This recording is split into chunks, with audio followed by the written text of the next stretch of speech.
On a vu passer tout à l'heure pas mal de statistiques et on a vu concernant Véritable Crack, alors que là on reste avec Veste des Voirons.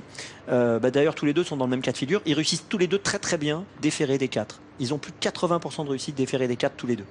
Le 7 C'est le cas aujourd'hui pour tous les deux. Exactement, et le 10 Veste des Voirons. Donc ça c'est vraiment une donnée importante pour ces deux chevaux qui sont très en vue, le 7 et le 10. Et on approche du départ puisque on vient d'entendre un petit jingle sur l'hippodrome qui nous rappelle qu'on est tout près du départ de ce Quintet Plus. Les concurrents se sont d'ailleurs regroupés pour la majorité d'entre eux près des aires de départ. Voilà le 12 à l'image ici, c'est Vic du Pomereux, vous en parliez en bien. J'ai senti que vous aimiez bien Vic du Pomereux, Audrey. Bah oui, je l'aimais bien déjà la dernière fois et écoutez, il a tracé une belle ligne droite. Il a pris une bonne place. Maintenant, c'est vrai qu'avec lui, il faut que tout se passe bien. C'est pas un cheval qui a de la marge à ce niveau de compétition. Il faut vraiment que tout se passe bien durant le parcours, qu'il puisse être caché au maximum et puis avoir l'ouverture au moment opportun. Mais bon, j'ai senti un Sylvain Roger qui était quand même très satisfait de la condition de son cheval.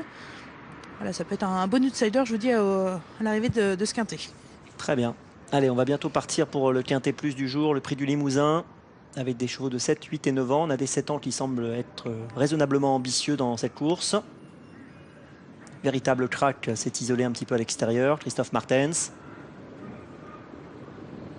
Et on est parti donc pour ce quintet avec un bon départ du numéro 5 Thienou, Franck Ouvry qui prend la tête de la course. Pour Véritable Crack, eh bien Christophe Martens prend son temps. On sait que parfois il peut être un peu fragile au départ. Il est, vous le voyez, un peu en retrait pour l'instant.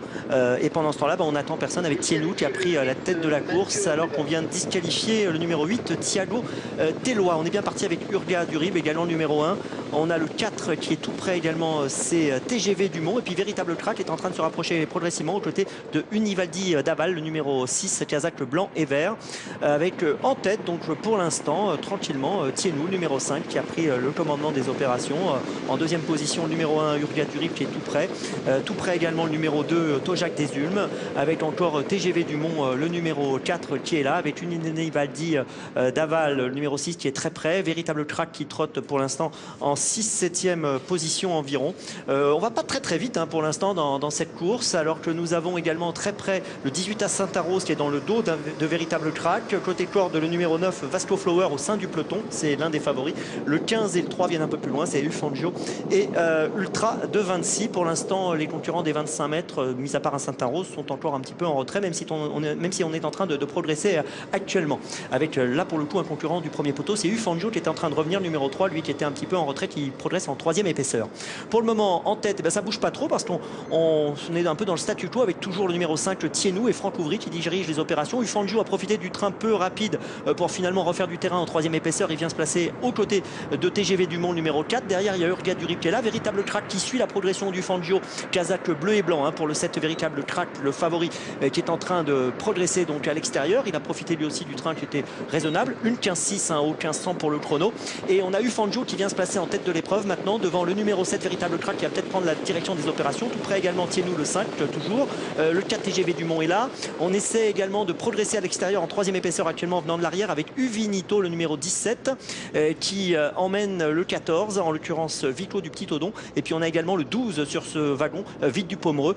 Alors que pour l'instant, Uccello Somoli, le numéro 16, est toujours en retrait. Il est quasiment en dernière position, Kazakh noir et orange. Pendant ce temps-là, que se passe-t-il devant? Eh bien écoutez, on a toujours Ufangio et Véritable Crack, le numéro 7, qui prend la tête de la course. Alors que Uvinito essaie de progresser toujours, le numéro 17 à l'extérieur. Que Thienou est en 3e position. Qu'on se dégage avec le numéro également 18 à Saint-Arros, c'est toujours en 4-5e position.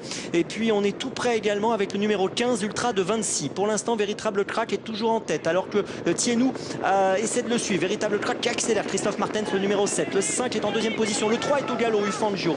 Alors que derrière nous avons toujours le 18 1 Saint-Arros qui essaie de progresser avec le 12 Tojac des Ulmes qui est là. Alors que nous avons également une progression toujours du 17 Uvinito et Vasco Flower qui aimerait bien sortir, qui est un petit peu en retrait pour l'instant, avec toujours en tête Véritable Crack qui est attaqué par Thienou, avec encore le numéro 18 à Saint-Arros. Et puis on progresse encore avec le numéro 15 Ultra de 22 qui progresse bien à l'extérieur. La ligne droite maintenant avec Véritable Crack qui est pour l'instant dominé par Thienou, avec un Saint-Arros qui est toujours là, avec Ultra de 22 le numéro 15 qui est là, avec à l'extérieur Vasco Flower qui surgit maintenant. Vasco Flower qui a trouvé l'ouverture. Vasco Flower, le 9 qui va s'imposer devant le 15 Ultra de 22 alors que un Saint-Arros progresse avec le numéro 5 Thienou qui va être 4e, et peut-être le numéro 14 Vico du Petit Tondon à la 5e place dans ce Quintet Plus, qui a donc souri à celui qui était déféré des 4 pour la première fois, Vasco Flower, Audrey. Ah oui, comme vous l'avez dit, déféré des 4 pieds pour la première fois, le numéro 9, Vasco Flower, renoue avec le succès assez facilement. Il devance le numéro 15, Ultra de Vindossier. On va peut-être afficher une petite photo pour la 3e place, mais avec quand même une préférence pour le 18 à Saint-Arrose aux dépens du 14, Vico du Petit Odon. Et la 5e place reviendra au numéro 5, Thienou. Thienou qui était parti, on l'a cru, pour la gloire entrée de ligne droite, lorsqu'il a pris l'avantage, mais c'était sans compter la superbe fin de course de Vasco Flower, le numéro 9, l'entraînement de Christian Bijon et la drive de son fils Charles. Déception et le véritable crack, qui était pourtant en tête à l'entrée du dernier tournant et qui a coincé dans le tournant. Et puis Vest des Voirons, lui non plus, n'a pas été en mesure de se montrer dangereux. Ouais. Et 6e, c'est véritable crack, c'est ça? Oui, il doit être 7e alors, parce qu'il finit juste... Ensemble? Ouais, il finit juste derrière véritable crack. Ouais, tous les deux. Regardez, là on est dans le dernier tournant. On voit que véritable crack a du mal à ce moment-là. Thienou finalement va plutôt pas mal. Il va assez facile, le numéro 5 Thienou. Et puis regardez un Saint-Arrose qui est là. Et Vasco Flower qui était un peu englué, qui a réussi à sortir. Regardez, il est là, Charles Bijon. Et on sent qu'il a des ressources et il va venir gagner assez facilement. Dans le dos d'Ultra de Vinci. Il le fait vraiment bien. Et parce qu'on voit qu'il cherchait l'ouverture dans les tournants. Puis après un facile succès. Une droite, il a alors Vest des Voirons, extérieur. Il est où Vest des Voirons? Il est là à l'extérieur, mais bon, jamais dangereux, vraiment en dessous de ce qu'on pouvait espérer. Voilà Amélie, donc pour une arrivée composée de chevaux en vue quand même globalement, mais il manque quand même le principal favori de la course et le succès donc pour l'entraînement Bijon et l'élevage de l'écurie des Molières. Effectivement, c'est donc Vasco Flower, le numéro 9 qui s'impose dans ce 3e rendez-vous sur l'hippodrome de Paris-Vincennes, donc pour notre Quintet Plus aux côtés de Charles Bijon. Il y a une photographie donc entre le 14 et le 18.